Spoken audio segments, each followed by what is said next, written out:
Agenda item 6. The constructive notice of treason. Yes.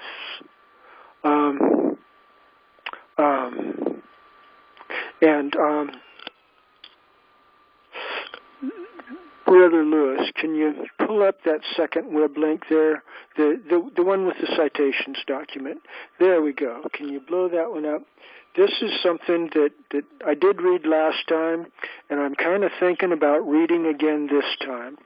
And because I didn't give Lewis opportunity to have this document on the screen last time when I read it, and I think it will be more clear to people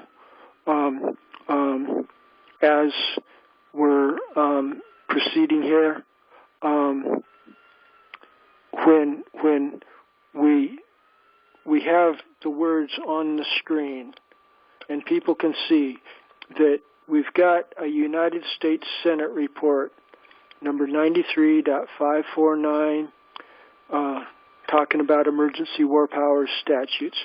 This United States Senate report was produced in 1973.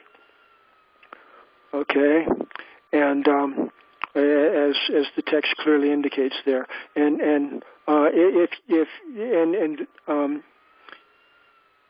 the web links.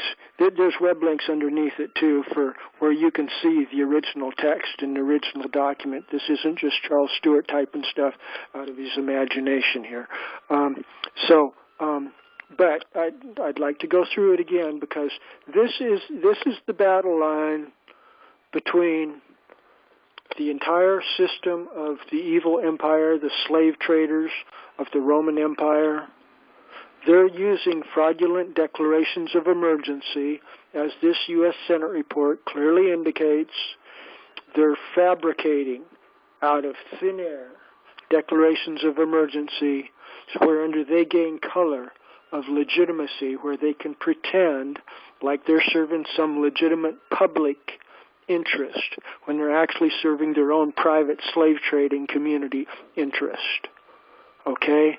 These liars are using these declarations of emergency to advance an agenda of totalitarianism and slave trading. And it's fundamental to both our remedy and the problem. And if I might go ahead and read here, quoting, "A majority of the people of the United States have lived all of their lives under emergency rule, period, for 40 years. And that was in 73. So what would that be? 40 years prior to 70, that would be 33. That would be about when Franklin Delano Roosevelt was was doing stuff with the Federal Reserve Act. And what happened in 33? I don't know. Anybody know there? What happened in 33? Oh, without question. What was it, Lewis? 33, that's the New Deal comes into play. The currency actually is replaced on, March of 33. Actually went into effect in June, but remember, that was the banking holiday and the shutdown and the switch of the currency. Yeah. All of that happened in 1933. Yeah, they contracted the money supply and foreclosed on all kinds of farms and everything, right? Exactly, and they actually switched the species of currency that we were using, that the people were using at the time, going from, a currency backed by value to the Federal Reserve note. Mm-hmm. That was done during the banking holiday of 1933. Yeah. So this financial system came into place at that time. So that's exactly what is being referred to here by the reference to 40 years in this U.S. Senate report document, isn't it? Yes, I believe so 100%. Yeah. And Charles, what Lewis just said cannot be overstated. The importance of people knowing what occurred on the exact date he was just saying and exactly how it happened, and now the result of. That is something that should be like required knowledge. Daily, you should have to get up and read that out loud to yourself. Yeah. Thank you, Shane. And that's part of why I don't feel that it's counterproductive in any way to go through the same basic script as we're bringing the conference into life, and it frequently gets quite energized with people going back and forth and competing for the microphone. But as we're starting out here, frequently it is kind of slow. And but the issues that we're discussing are bedrock. They're so fundamental that each week we need to go over them. Every time we do our conference, it's good to go through them, and we can just kind of fast track some of them that are not of current interest. But when we get to specific issues like this, it's good to take some time and refamiliarize everybody with exactly what's going on. If there's no comments or questions further, I would like to continue reading on. Any comments or questions, or can I continue here? Charles, just that I think if Lewis was up for it, because his voice is aesthetically pleasing as well, I think a little recording of him giving a quick synopsis of that could be something that you could share out to members, or members could share to other people in their lives, and that might be just another way to get that information out, because it is of vital importance for people to understand that. Well, thank you for that suggestion, Shane, and I can't help but think that Lewis's quality of voice. Lewis, would you be available? Could I draft you to maybe do a reading of this U.S. Senate report, the couple paragraphs there? Would you be up to that, Brother Lewis? Okay, let's. I'll give you a couple of paragraphs here. I didn't mean to put you on the spot, but I just your cadence and the way you explain things, it just comes off really nice. I think people would be more appreciative of that as opposed to other ways or other mediums. Well, I'm just keeping myself muted. My wife goes through her cleaning ritual, and she plays music while she's doing it, so that's why I've got some background noise here. So as long as that does not interfere, I don't have a problem adding a couple of paragraphs here, Charles. So let Thank me know you, Lewis. if it's too loud. Please go ahead. Sure. So we were at it for 40 years. Yes. Freedoms and governmental procedures guaranteed by the Constitution in various degrees been abridged by laws brought into force by states of national emergency. The problem of how a constitutional democracy reacts to great crisis, however, far antedates the Great Depression. As a philosophical issue, its origins reach back to the Greek city-states and the Roman Republic. And in the United States, actions taken by the government in times of great crisis have, from at least the Civil War, in important ways shaped the present phenomenon of a permanent state of national emergency. American political theory of emergency government was derived from John Locke, the English political philosopher, whose thought influenced the authors of the Constitution.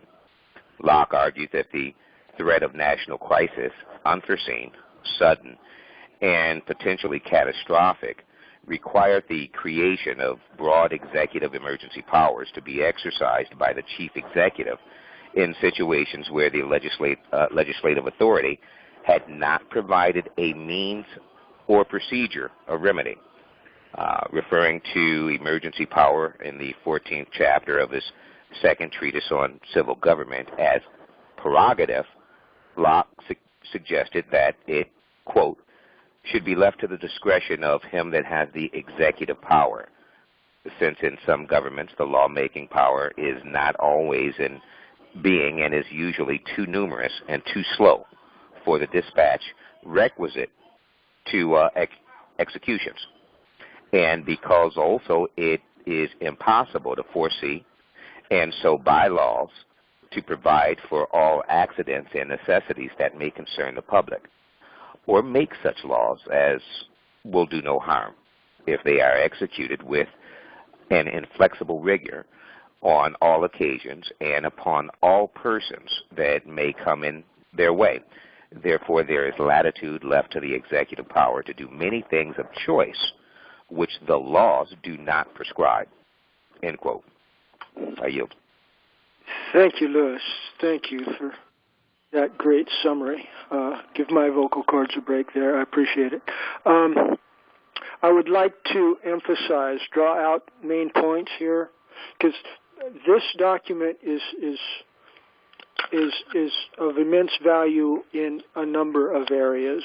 It not only clearly points out the lawless nature of our present system of government, it also shows the nature of where legitimate remedy is and how we should be focusing on trying to provide some form of remedy to these rampant declarations of emergency that are perverting our basic laws.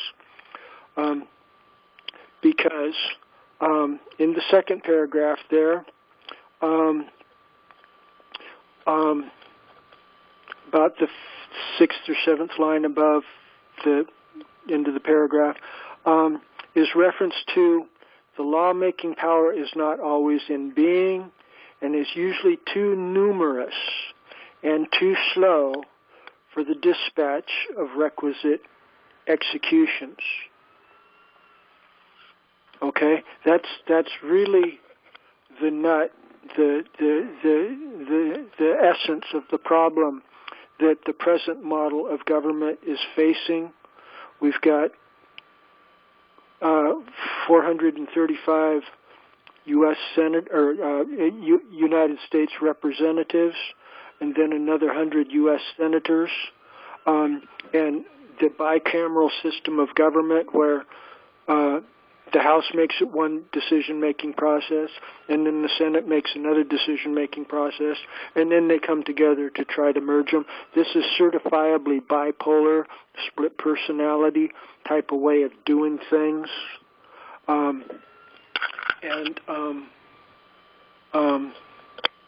In contrast therewith, the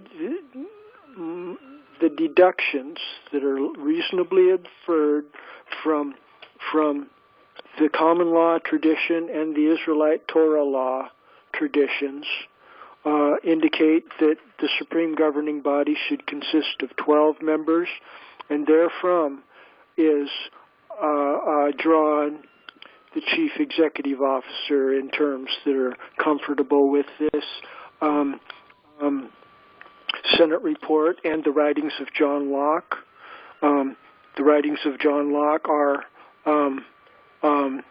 basically meritorious in a lot of ways in the manner that he describes it, but it's painfully absent from his writings and his discussion here is any reference to the common law tradition as it existed prior to the Norman conquest of England in 1066 AD. And I have trouble believing that Mr. Locke was ignorant of that.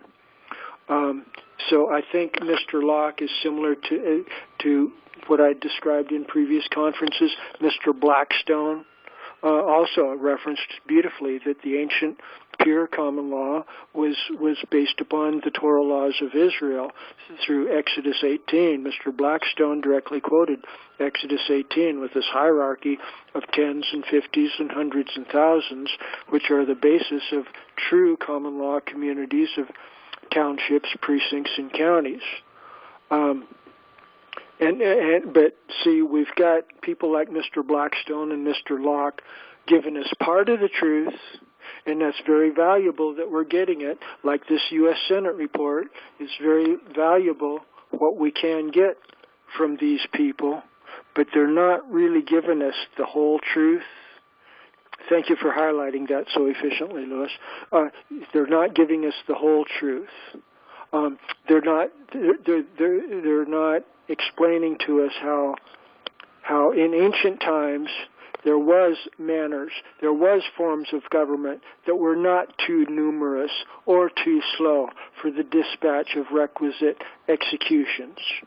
Okay? Moses didn't have these problems. I don't think Jesus Christ had these problems. I don't think King Arthur had these problems. But only modern American civilian governmental authorities have these problems. And, well, yeah, I'm sure Canadian government and British government and all governments all across the planet have these kind of problems of being too numerous and too slow. And it's because the agents of evil know what the good model of government is, and they're purposefully trying to take us away from the common law model, the biblical Torah law model, because they know that it's a spiritual war, and if we start harmonizing with the correct spiritual model of government, then their days are going to be numbered and they're going to come to a close because the people will start figuring out how to responsibly self-govern for themselves. So, I think that's an adequate digesting of the U.S. Senate report there.